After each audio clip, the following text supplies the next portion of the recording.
Hi, my name is B, and this is my first video, and I am very scared to show my face. However, I didn't know what else to do, so I'm just showing my face, and I'm just gonna be talking, just like any other YouTuber on here, even though I can barely call myself one, because literally the only other video I have on here is a YouTube short, which, if you have seen that, you are a real one. Anyway, so I wanted to start off strong with my actual content and just discuss of a popular book that I have seen around on, well, I don't have TikTok, so I get my book talk recommendations from Pinterest. So I don't know if this book is still kind of trending, but I just felt inspired by a lot of the other book review YouTubers that I am subscribed to, and the many, oh my god, you can see the glare on my glasses. Oh, that's so annoying. I'm gonna take these off. The many commentary YouTubers that I am obsessed with. Except for Cody Co. I never fucking liked Cody Co. I'm gonna be for real. Anyway. So I just wanted to come on here and share my opinion because I have an opinion about everything. So today I'm going to be talking about Eric LaRocca's Things Have Gotten Worse Since We Last Spoke and Other Miseries. This is from a genre called splatterpunk, which is known for extreme horror, gore, things of that nature. Which was actually initially what drew me into this story. I've never been shy from like horror or disturbing subjects. I really love like horror stories and thrillers and things like that. And I always have been, and it's not really been that, knowing that it wasn't really an issue for me when starting this book. I knew what I was getting myself into, is basically what I'm trying to say. But, however, I believe that your disturbance and the things that you're talking about in your book, it needs to have a point. Like, this is just the dead wife in the fridge concept from comic books all over again. Like, if the person's death, dying in some sort of horrific way, like, if that doesn't have a point, then it shouldn't have happened in the first place. Like, you're not being scary. You're just being edgy, and that's how I felt reading this story. So today, I'm going to be mostly talking about the first story in this book because it is the longest, and I'll be briefly talking about the other two, just so that I can really feel like I've completed this review. Sorry, my script. But before I start, I do want to put out some trigger warnings here. So trigger warning for abusive relationship, alcohol, animal cruelty, animal death, multiple graphic accounts of that, blood, bones, divorce, emesis, which is like vomit and such, gore, homophobia, maggots, miscarriage, graphic, murder, parasites, tapeworm, poisoning, religion, self-harm, suicide. These are just the trigger warnings for the actual book if you decide to read it. Not all of these will be mentioned in the video to save time. Also, there will be spoilers. There will be a lot of spoilers. So, the first part of this book, the first part of the first story is called A Sliced Apple. So this woman, Agnes, posts on a message board about selling this old antique apple peeler with a personal story about the family history and meaning of it. And another woman named Zoe responds with an equally personal story about her grandfather, which is already kind of weird because it's like it's giving trauma dumping. It's giving Discord friendships in 2020. It's just very, very odd. I'm sorry, my leg keeps on hitting my desk. I have no idea what I am doing. Anyway. It's just, like, why are y'all talking to each other about this? You don't know each other. And I understand, this is set in the early 2000s. Internet etiquette and internet, like, just internet etiquette. I shouldn't have put it in there, but internet etiquette has not been really a big issue that's discussed besides, like, cyberbullying. However, you are talking to a real person behind the screen, and I don't think you would tell someone you just met, like, oh, I am incredibly close to my grandfather. My grandfather, blah, blah, blah, my grandfather. Like, multiple paragraphs about how her grandfather is obsessed with, like, this specific, man. I think he was, like, a musician. It's like, no. What are you talking about? Go away. I don't know you. That's my purse. I don't know you. I'm sorry. That wasn't funny. Anyway, so it's just, anyway, like, the main point of horror is to show, not tell. And it's really weird to have all of this information dumped on us, and it's only page 21. So anyway, knowing that, Agnes begins to tell Zoe her coming out story. I feel like I should clarify, both of these women are queer. I think they're lesbians. I'm pretty sure they're lesbians. So yeah, both of these women are queer. So Agnes begins to tell Zoe her coming out story and how her mother was unaccepting and how the money from the sold apple peeler will help her with her rent payments. And Zoe just tells her, hey, give me your bank account and I'll pay you rent. Who are you again? I'm sorry, I'm supposed to just be, like, giving a stranger on the internet my bank account information, and I'm expected for you to give me, like, $2,000 in rent? What world are you living in where you think in your head that I'm going to do that? So anyway, Agnes gives her bank her bank account information. Like, it's just so weird. Like, the way that these women communicate with each other, it's so unnatural. Like, I don't feel like I'm reading a conversation between two queer women who have obviously gone through a lot in their life. I feel like I'm just reading Eric LaRocca talk to himself.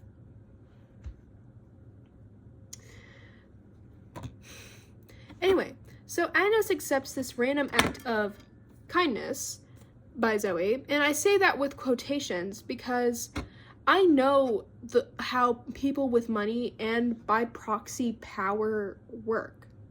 They're kind to you, but that kindness, and especially that money, is in no way free, which establishes a very unhealthy power dynamic between these two women. They exchange their messenger accounts and switch between email and messenger throughout the story, but they don't talk much in this first part because Zoe is constantly working, and that's part 1.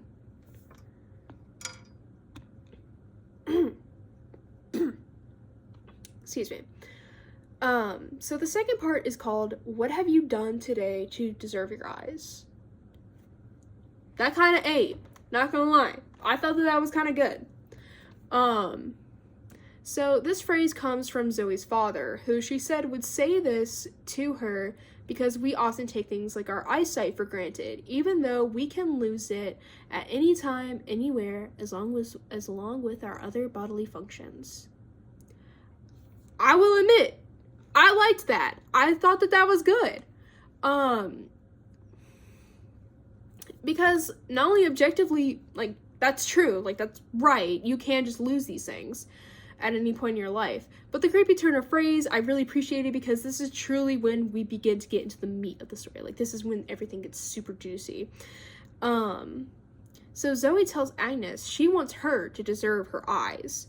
So she must make a statement at work, and in order to do this, she needs to wear an incredibly vibrant red dress with a similar red lipstick to go with, and oddly enough, Agnes just complies, which makes zero zero sense to me, because this woman is established to not have a good amount of money, like to the point where she is struggling to pay her rent, and she clearly has no money left from Zoe left over, because that obviously all went to her rent.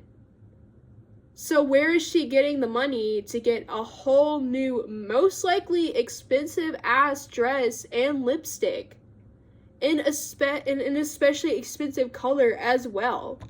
Like, you're not gonna find that at the thrift, girly. I'm sorry. And besides, she didn't even go to the thrift. It was said that she went to an apartment store. Like, where do you have Dillard's money to go and buy, like, some expensive red dress when you said that $1,000 changed your life? Be for real! I'm sorry, that makes me very angry. Anyway, I mean, Agnes did put up some fight when it came to this whole, like, do this, when it came to Zoe. But my point is that she gave up frighteningly quick. And the fact that this is something that's the opposite of her character, which I suppose is an interesting character flaw, like doing something like big and bold like this, completely opposite of her, I don't know, because of just how eager she is to please Zoe. She's willing to just, like, do anything for this girl, which is, like, girl, it's a woman, but do anything for this woman, which, again, unhealthy power dynamic. So when Agnes goes into work with this really distracting dress, of course she's pulled into her boss's office, and her boss goes like, hey, what you're wearing is really distracting and we're gonna have to ask you to leave for the day. Which I can understand where they're coming from, because considering that Agnes is a receptionist, and you know, time and place. Oh my god, James. Time and place. Zoe was full of praise for Agnes, and after hearing this, it was like, I'm so proud of you. Go the rest of the week without wearing underwear. Who? Excuse me?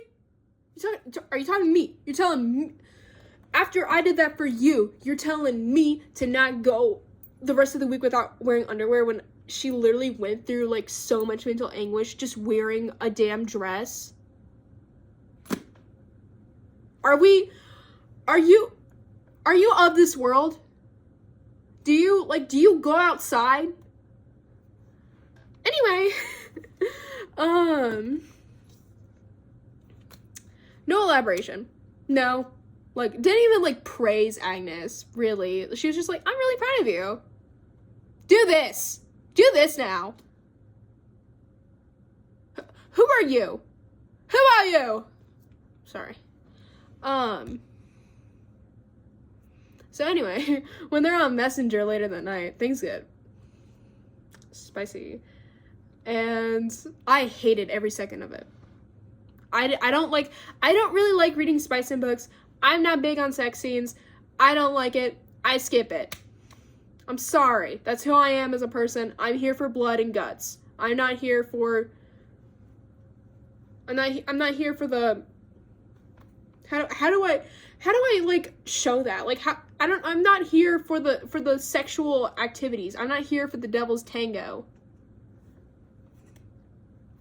And it made me it just made me really uncomfortable because it came literally out of nowhere, not to mention that.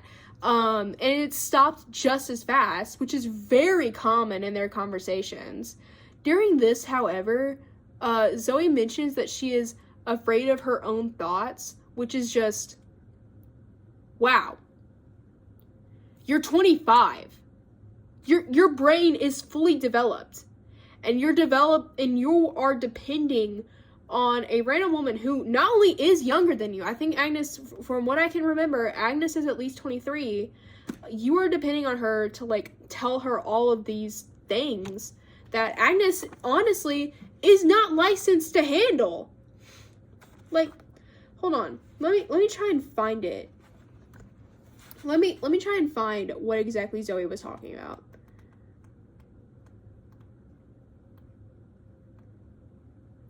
Here we go. Somebody who answers only to me as if I were the hand of God that feeds them. That's something that she says. And also this, I would do everything in my power to protect them, to care for them, as long as they willingly gave themselves to me. It's giving David Bowie in Labyrinth. I forgot his name. I forgot the character's name. I just know David Bowie. Sorry. I'm not a real labyrinther. But yeah, like, I counted the dates of this, like, from the start when they first meet up to this conversation. These women have known each other for 10 days. They have known each other for 10 days. And Zoe is telling her about how her psyche haunts her. Cringe. Anyway, so they delve deeper into this in a later messenger conversation. Yeah. Sorry. Oh, I messed up.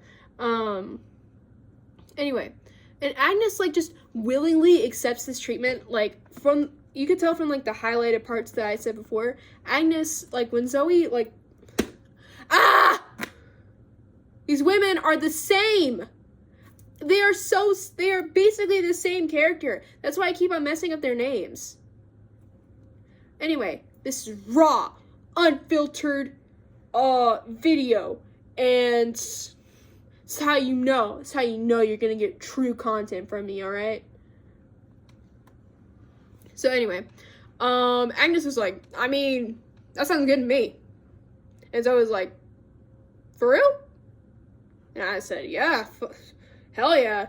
And so they immediately draw out a contract, like a sub/dom type relationship, where Zoe's called the sponsor and Agnes the dredge.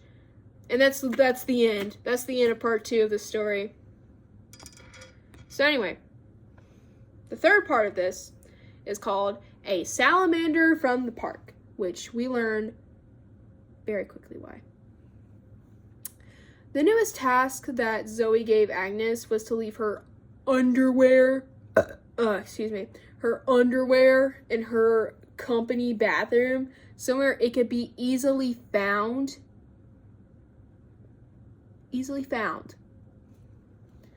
She does exactly this as her fellow employee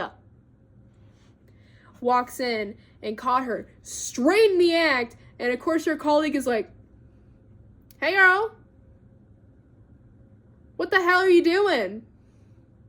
And she goes to Agnes's boss, where she's called into his office, and he fired her on the spot. And to be honest, I did not feel upset about this in the slightest.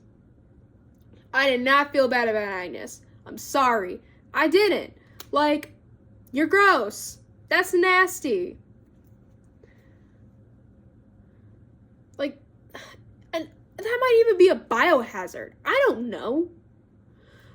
Like, but it sounds like it. I was very grossed out about this. Like, and I was expecting to be grossed out. But in a different way. Not in a, wow, her, I don't know what to say, like, a YouTube-friendly way to say this. Like, her cooch juices are on the toilet seat. Ew.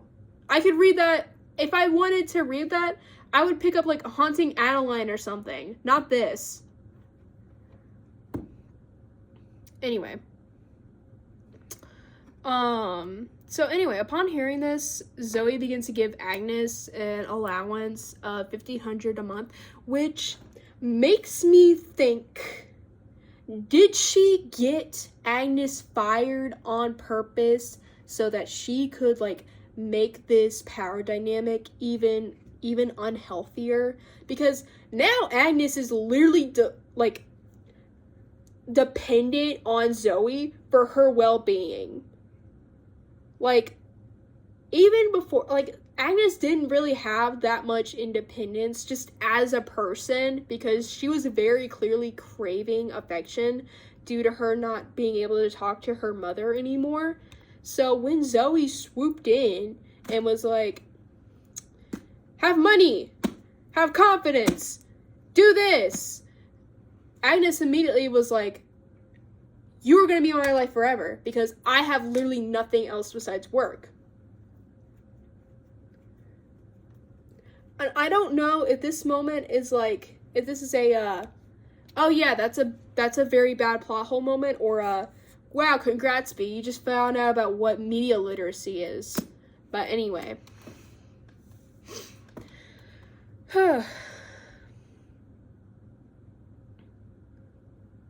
So Agnes tells Zoe that she wants to touch her and feel her, and which Zoe dismisses, but Agnes presses on and says that she wants to have her baby and hold life inside of her. Zoe emails Agnes later telling her that she must understand to take a life first before creating one, and tells her to find a salamander in the park to kill one. Agnes does not want to do this in the slightest. But when Zoe reminds her of the contract, Agnes follows through, which is like, how desperate can you be? Oh my gosh. When she was telling Zoe about the events, like, just about the events of what it was like to kill the salamander, she began telling her about the story of when she was in her college years, and she went to the zoo, and there was, like, this rare rabbit giving birth. Like, it was supposed to be a really special and big moment because, like, this rabbit is almost extinct. But after the rabbit gave birth, it immediately ate its entire litter, and Agnes, like, could not bear to watch it and just walked away. This anecdote I found to be completely unnecessary and pointless. It was not related to in the slightest to what Agnes did, and it was one of the instances that made me believe that this book was really starting to go downhill in its quality, even though I already didn't really like it that much in the first place. Like, when I was reading this, I distinctly remember being bored. This book bored me. I'm sorry. Actually, no, I'm not sorry. Screw this book.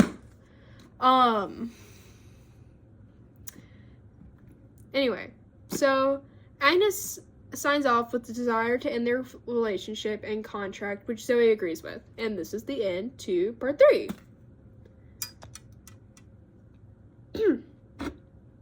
So, this is part 4. We're almost done. Called An Egg Before It Cracks.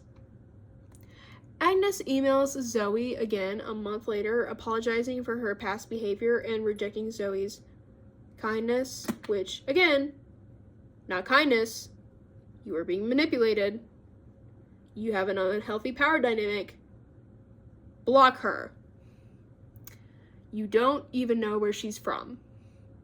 Anyway, so, and during this apology, she tells her of a recent news story in such excruciating detail, it was almost as if she was there, and it's like, excuse me? But anyway, it was like a crime news story about a case that's been nicknamed the Little Christ. Excuse me, I had like an icy snow cone earlier, and the red 40 is totally getting to me. Anyway. So massive trigger warning here for, like, child death and child murder. Yeah. So click off if you cannot handle that, which I know me personally, I cannot. So I completely understand. Anyway, it was about a teenage boy who crucified his newborn brother. When I read this, me and my brother were the same age, as these two characters. Like, the older brother was around 15. I was around 15 when I read this, and I think my little brother was around 2 months old. I know, I have an insane age gap with my brother, but anyway. So, and reading this at this time, it made me, like, actually sick to my stomach. Like, I got home, I hugged him, and I cried. Like, that was how badly that scene messed me up. So, I can handle a lot, but when it comes to, like, child murder, especially, like, babies getting murdered, like, I cannot do that. I cannot handle it. It really messes me up bad. And it will ruin anything for me. So I can admit, this review is slightly biased. But the writing in this book is so poorly done, I would have felt negative about it anyway. Zoe eventually agrees to resume their contract, and they resume their conversation, on Messenger. We're not even two minutes later into their conversation. Agnes details a story of how her aunt would lock her in the closet with an egg, and if it cracked, she would force Agnes to eat it, smearing egg all over her face, which, again, unnecessary. It was like the author had a quota of disgusting anecdotes, and he had to meet them, or else the book wouldn't be allowed to be published. That's how out of place they are. That's when Zoe tells her about a dream she had where she visited Agnes in the hospital, where parts of her body are melted, and there's, like, tons of tubes inserted in her, and machines hooked up to her, like, some real body horror and disgusting sight. And when Zoe pulls the plug on her after Agnes in her dream, like, begged her to, the hospital worker tells her, like, now it's your turn. But when Zoe said she wasn't sick, she looked down and saw she was in the same state as Agnes. Which, if that's not some divine intervention, I genuinely don't know what is. Like, please take a hint. The next day, Agnes emails Zoe again, saying, I want your baby, I want life, blah, blah, blah, blah, blah. And Zoe, being absolutely insane, says, well, being pregnant is like being infected by a parasite, so you must be infected by one before we do it, like, for real. And Agnes just straight up agrees. Like, girl, stand up! Anyway. And also, it's like, just, Zoe, you don't have to have a baby if you don't want to. You guys are allowed to break up on the basis of that. Like, no person who actually wants to have a child is going to go through such trials and lengths. Ugh. Everything about how these people act is just totally unnatural and inhuman. So Agnes eats raw meat. Like, she goes to the butcher shop. She, like, gets a glob of raw beef. She sets it outside for, like, a week. And then when it's rotten, she, like, brings it in and she eats it raw, one by one.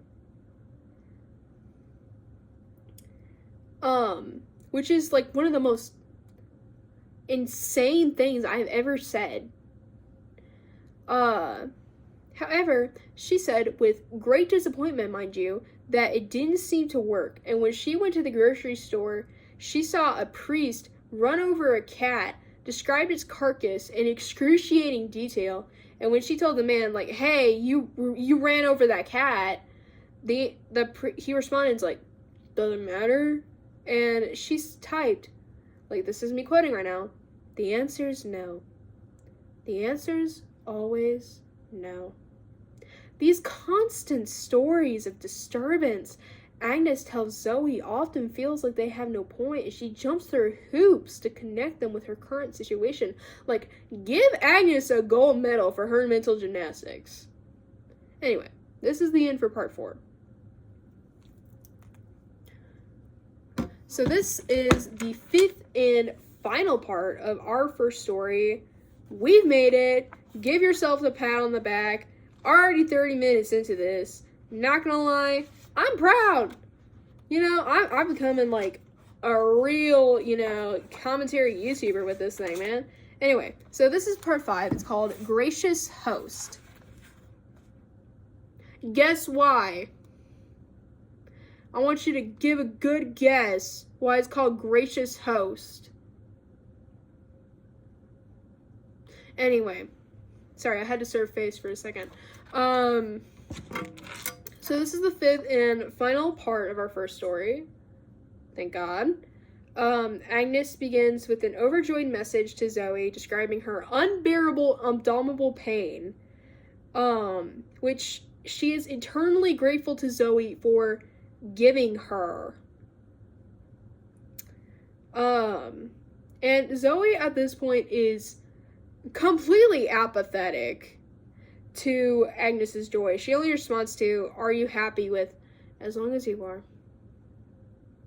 This is where we can see Zoe pulling away from Agnes, even though she is the direct cause of this situation in the first place. Agnes is absolutely overjoyed to learn she is infected with a tapeworm, and Zoe tells her, "What about when it passes?" And which Agnes dismisses by saying, "Why aren't you happy?"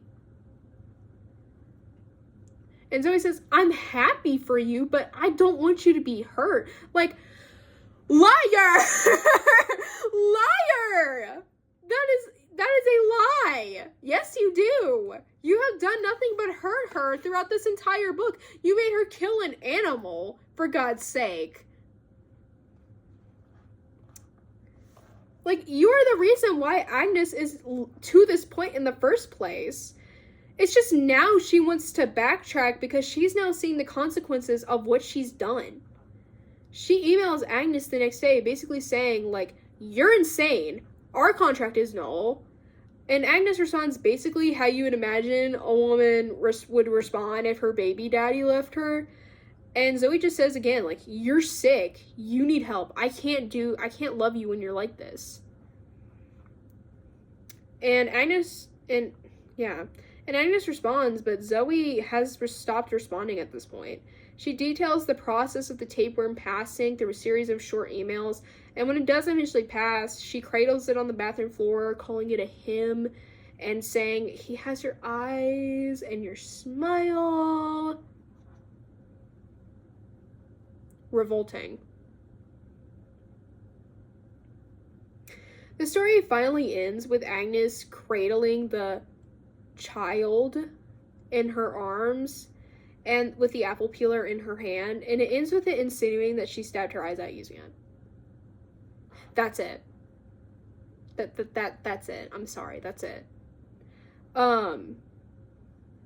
This story had so much potential, and I believe it could have been great, but it went way too fast for me, and simply put, the author was doing too much. I finished this story, and my first thought was, that's all? Like, I feel like this should have been much longer, because I had no sympathy for these characters. I didn't feel attached to them, so when they were harmed or going through, like, a bad time in their lives, I felt nothing. I guess what I hated the most was how this book was not thought-provoking.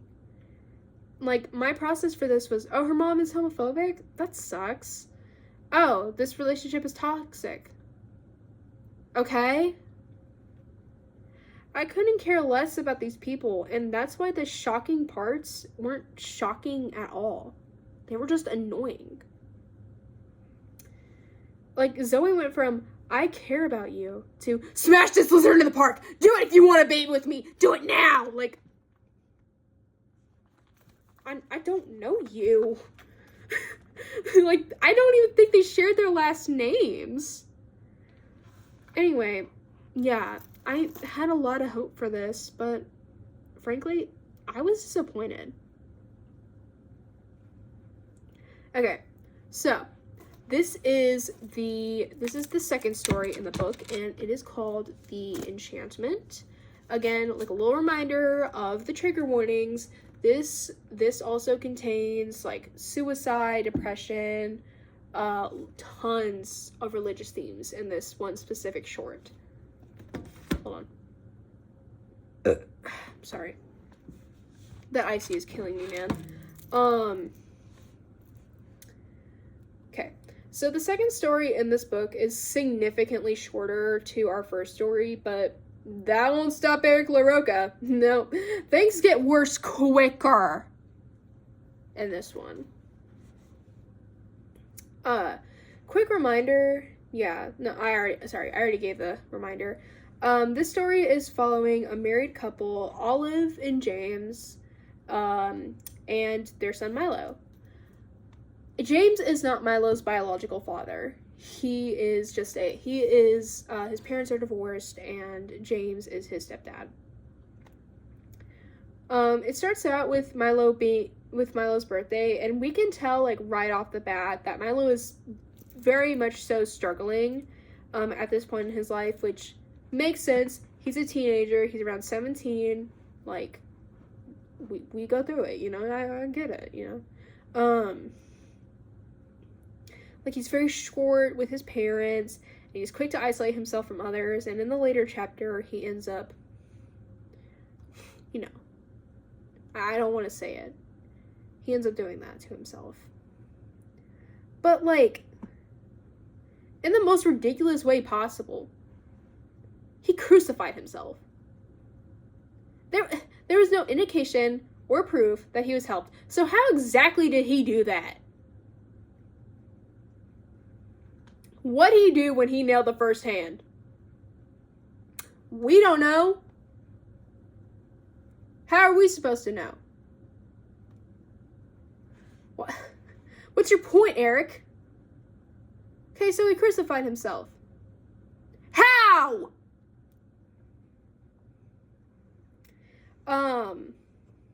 So 6 months later, after Milo's death, James gets a job on a luxury island vacation spot during its off-season, similar to The Shining, if I could give this book any semblance of a personality. They arrive to the island, and during the tour, the owner of the resort warned them about the gas stove in their house. Like, he said the gas, you gotta turn off the gas. Like, it has a problem with that. Which, I'm pretty sure you can already tell how this story ends, because I could. And I was right. So, if you know what I'm talking about, then you're right. I'm sorry. Like, I'm not even gonna check how many pages in. I'm gonna guess, like, probably, like, 10 pages, 5 pages into this short story. Already know the ending. Anyway,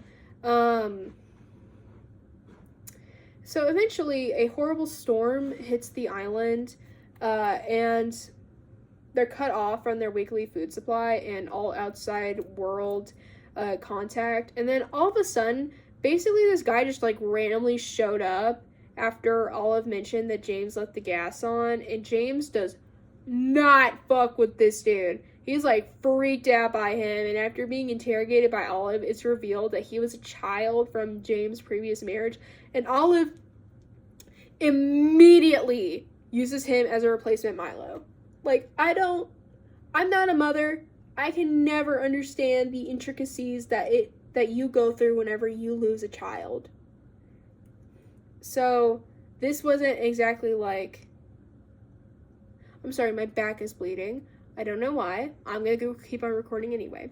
I don't know exactly why. What am I talking about? Yeah, I don't understand the intricacies of having a mother who child recently passed away. That doesn't seem like that far-fetched to me, that she found, like, that she could be a stepmom to this kid, and yeah, and she takes the opportunity immediately because, like, her kid's dead. What is she supposed to do now, you know? Because she was a stay-at-home mom, from what I could tell. But anyway, so she cooks, like, all their food for him, much to the rage of James, which, I mean, yeah, me too, James. Like, you're in a hurricane, and your wife cooks everything for one person who's not even gonna eat it all. It was literally just, like, that scene from This Is the End, like, y'all know that movie, where Danny McBride is eating all the food that's supposed to last, like, 6 people. God, anyway, she's there at his beck and call. She threw out their pet cat because it made him uncomfortable, like, really unnecessary and frankly unhealthy things. Then Olive just says, like, I think you're a guardian angel to him, like, huh? What? And all these, like, weird things begin happening to her and her husband, which I frankly can't even get into detail, like, because, like, it made absolutely no sense, and it was just nonsense, and eventually they become like spirits, and they look like they're like floating down to heaven, and they look down at the former former owner, he's still the owner of the island, and he's talking to like some police officers outside of the house that they were staying at, like, okay, Fix was dead. And then like they open the door and they see it, and they see like just Olive and James on the floor, you know, dead, and the gas stove on and everything. And it turns out, oh my god, the hurricane, like, you were in limbo, we were waiting for you to get into heaven. This sounds like the plot of a Ren and Stimpy episode. I'm sorry. That I just read a Ren and Stimpy episode. So what? Anyway, hold on. Okay, it's not blaming anymore. We're good. Okay. So this is the last part. This video is over 40 minutes long. I love talking. If you cannot tell, I am eternally grateful to you. If you have watched this long, you are a real one. I am a D1 yapper, and I am aware of this. Thank you so much if you have made it to this point. Just thank you. Thank you. It means a lot. So the final story, you'll find it's like that all over, is about a man named Mr. Fowler finding a fragment of bone that was carved with his neighbor's initials, and then he went to confront his eccentric Bosnian neighbor, Mr. Perlzig, who immediately pocketed the bone fragment and is like, hey, bet you can clear all the snow off my car in like 3 minutes. Like, we are over 40 years old. What are you doing? But Fowler just, like, complies. Yeah, I wonder... Yeah. Guess who that reminds you of? Guess who it reminds me of? Yeah. That made sense. Sorry, This book has taken so much out of me. I do not like this book. So they just keep on playing game after game, which goes so far, he ends up with his neck in a guillotine, trying to find the key to unlock the handcuffs before time is up, basically like Saw. Oh, that was a bad one. But if Jigsaw was like, I don't know, man, I just chose you, because, like, you'll find that, like, it's like that all over. Oh my gosh, he said it. He said the thing. Anyway, and Fowler's like, oh my gosh, you're so funny. And then they, like, have tea, and that's the end. Like, at this point, I've stopped trying to understand these characters because they have such little thought put into them that it's really nothing under the surface besides, like, just what they've done and said. Okay. So if you reached the outro, thank you so much for making it, and I hope I've piqued your interest because I plan on making more videos like this. So my final thoughts are very simple. I hated like a lot about this book, and I'm more upset about it because I can see the potential for greatness. It was the literal definition of so close yet so far.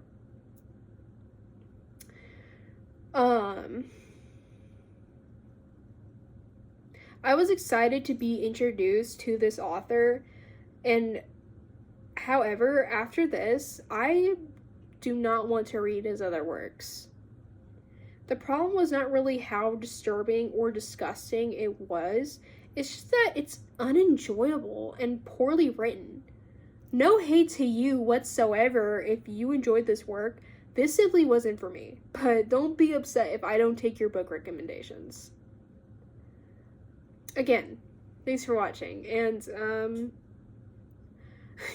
I don't know, bye!